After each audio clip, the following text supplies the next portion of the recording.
हम दोस्तों आज हम बात करेंगे कि हमें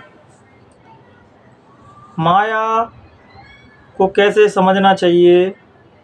जो चीज़ दोस्तों हमें परमात्मा के रास्ते में रोके, परमात्मा के मार्ग पर जाने से हमें रोके, वो माया है। तो उसमें कुछ बिरला ही लोग अंतर कर पाते हैं। इस पर कबीर साहब ने भी बहुत ही तीखा व्यंग कसा है। कबीर दास कहते हैं कि माया छाया एक सी, बिरला जाने कोई, भक्तन के पीछे फिरे सम्मुख भागे आगे। कहने का दोस्तों, जो परमात्मा के भक्त हो जाते हैं, जो उसकी भक्ति में मगन हो जाते हैं दोस्तों, उनके पीछे माया उनकी दासी हो जाती है, उनके चरणों के पीछे पीछे भागती है। और जो लोग दोस्तों माया के पीछे भागते हैं, उनसे माया धीरे धीरे दूर होती जाती है। तो सबसे पहले दोस्तों हम लोगों को किसी के पीछे भागना बंद करना है।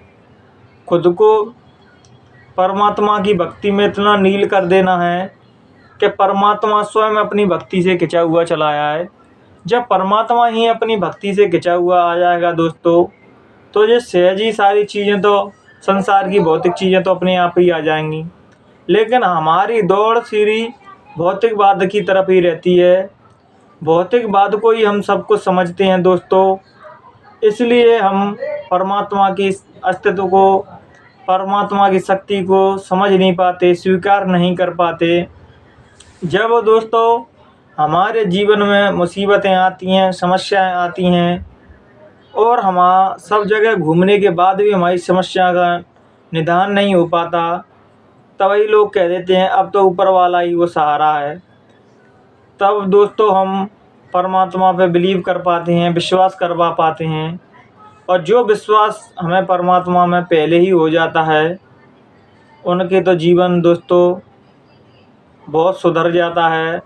उनके जीवन में एक अलग ही आनंद आ जाता है दोस्तों आपने एक चीज़ हमेशा देखी होगी कि परमात्मा के भक्त पे भले कुछ ना हो, धन दौलत कुछ ना हो, फिर भी वो प्रसन्नता से और मस्ती में रहते हैं।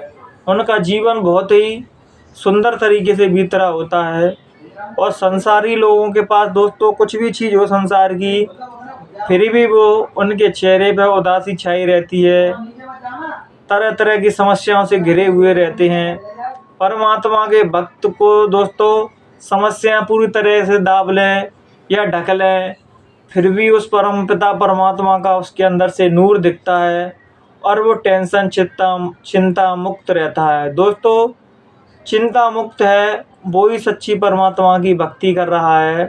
जिसे कोई किसी न किसी चीज़ की चिंता है, वो परमात्मा की भक्ति नहीं कर पाता। तो इसीलिए तो हम लोगों को सोचना चाहिए, परमात्मा के मार्ग पे तो दोस्तों दुख छूट जाते हैं, दुखों का त्याग हो जाता है।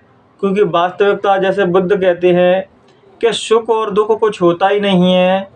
होता है दोस्तों तो हमारे मन का वहम है कि क्या हम सुख मान रहे हैं, क्या दुख मान रहे हैं। वास्तविकता में दोस्तों अगर गहराई में जाओगे तो ना तो जीवन में कोई सुख है, ना तो कोई दुख है। जीवन केवल जीवन है। जिसको सही से जो लोग समझ जाते हैं वो जीवन का आनंद ले लेते हैं। जो नहीं समझ पाते दोस्तों, वो दुख में ही पूरा जीवन बिता देते हैं। अगर हम अपने जीवन में परमात्मा की भक्ति या परमात्मा को आगे रख के कोई भी काम करेंगे दोस्तों, तो हमें उस किसी भी रास्ते पे चले, हमें उसमें सफलता या उसमें कामयाबी ज़रूर मिलती है। जहाँ हम स्वयं सोचने लगते हैं अब तो जिस काम हम स्वयं कर सकते हैं, वहीं हम मात खा जाते हैं। क्योंकि जहाँ तुमने अपना अस्तित्व घुसेड़ा, वहाँ परमात्मा का अस्तित्व नहीं रहता। और जहाँ तुमने उसको आगे रख के चलते गए, तो तुम्हारा कोई भी बाल बाकी करने वाला नहीं है, कोई भी जीवन में समस्या नहीं आने वाली।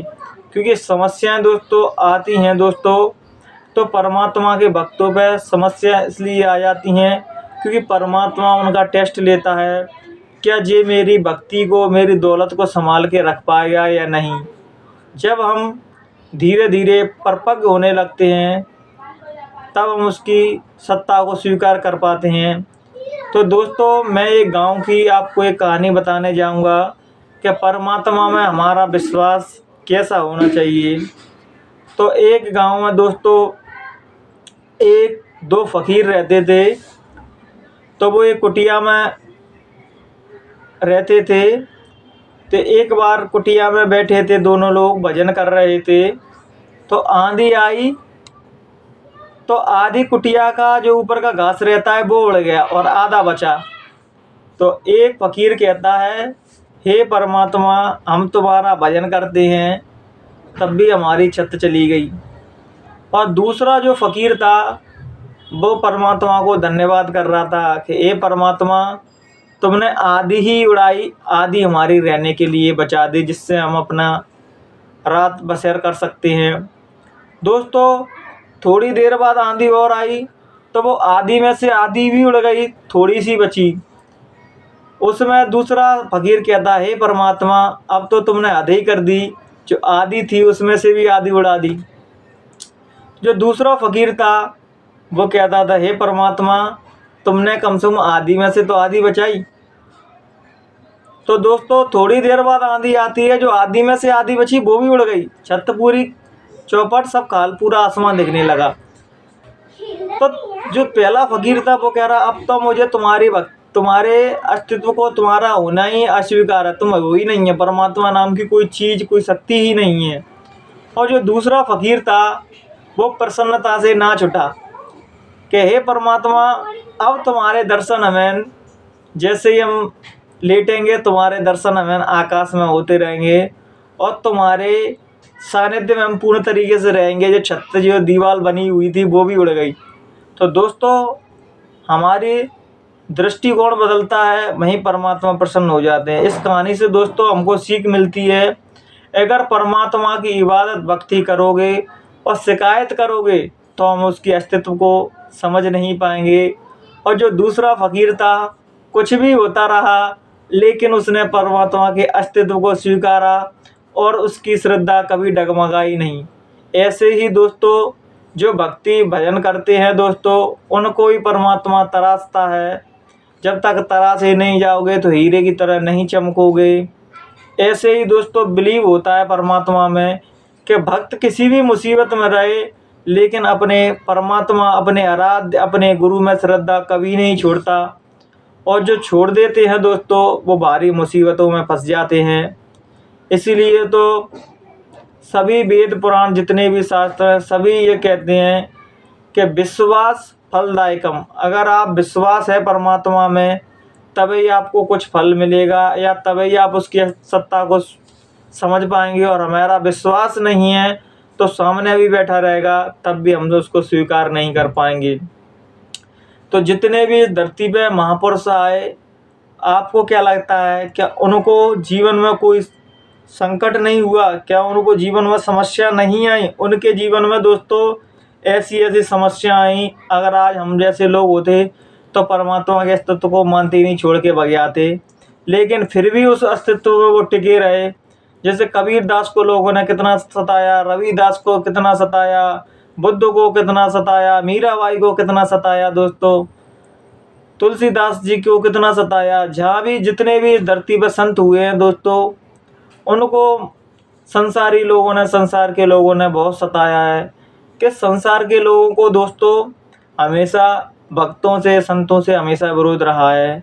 क्योंकि वो सोचते हैं कि जो काम हम नहीं कर पाए, हम काम वासनाओं में बंधे हुए हैं। जो व्यक्ति जो संत हो चुका है, जे वासनाओं से मुक्त कैसे हो सकता है? ऐसा हो ही नहीं सकता। इसलिए तो हम उनके विरोध में खड़े हो जाते हैं, उनको अस्वीकार कर देते हैं कि जो काम हम नहीं कर पाए वो जी कैसे कर सकता है।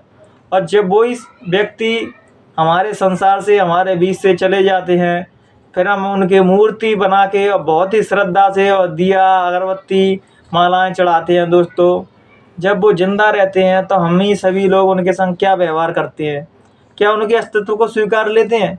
उनके पास, हमारे पास 2 मिनट बैठने के लिए नहीं है कि हम उनके पास बैठ पाएँ। तुम्हें संसार की वो दौलत दे सकते हैं जो इस संसार में तुम्हें जिस चीज़ के लिए भाग रहे हो वो तो मिलेगी, उस रूहानी मंडलों में अध्यात्म में भी दौलत दे सकते हैं वो। लेकिन ऐसा कब होता है? जब हम किसी महात्मा के पास जाएं। क्योंकि हमारा निदान दोस्तों वही कर पाएगा जो शरीर में है। दोस्तों आप एक उदाहरण देता हूँ मैं आपको कि हमेशा ये देखना, दिया जलता हुआ ही दूसरे दिए को जला पाता है, बुझा हुआ दिया दूसरे दिए को नहीं जलाता। इसी प्रकार कोई जीते जागते महात्मा रहते हैं दोस्तों, उनकी चेतना, उनकी आत्मा जागृत रहती हैं। जागृत आत्मा ही से दूसरा व्यक्ति प्रभावित होता है, और वो जैसे उन्होंने अपनी आत्मा को जागृत किया है, वो दूसरों को भी वो विधि बताते हैं, वो साधना बताते हैं कि जिस प्रकार मैंने अपनी आत्मा को जगाया उसी प्रकार आप भी अपनी आत्मा को जगाएं। ये सारा खेल दोस्तों, हमने अपनी आत्मा को जागृत कर लिया तो जन्म जन्मांतर से मुक्त हो जाएंगे, आवागमन छूट जाएगा दोस्तों हमारा। जो संसार में हम तरह तरह की जीवात्माएं यहाँ दुख भोग रही हैं वो ख़त्म हो जाएगा दोस्तों, और इस 84 लाख के चक्कर से हम बच जाएंगे, जिसी में हम जननम मरणम जई गति हो रही है, जन्म ले रहे हैं और मर रहे हैं। जब हम अपनी आत्मा का जागृत कर लेते हैं, आत्मज्ञान प्राप्त कर लेते हैं, तो हमारे आवागमन से मुक्ति हो जाती है। लेकिन ये किसी संत महापुरुषों के सानिध्य में, किसी गुरु के सानिध्य में ही होता है दोस्तों। वैसे ये संभव ही नहीं है, क्योंकि हमारा मन हमें नियंत्रण में नहीं रहता, और किसी महात्मा के सानिध्य में हम साधना करते हैं तो हमारी साधना में बलवती होती है और हमारी साधना में निखार आता है। इन्हीं विचारों को हम आज बढ़ाम देते हैं। अगर मुझसे कहने सुनने में कोई भी गलती हुई हो दोस्तों, तो अपना छोटा भाई समझ के मुझे माफ़ कर देना। प्रणाम दोस्तों।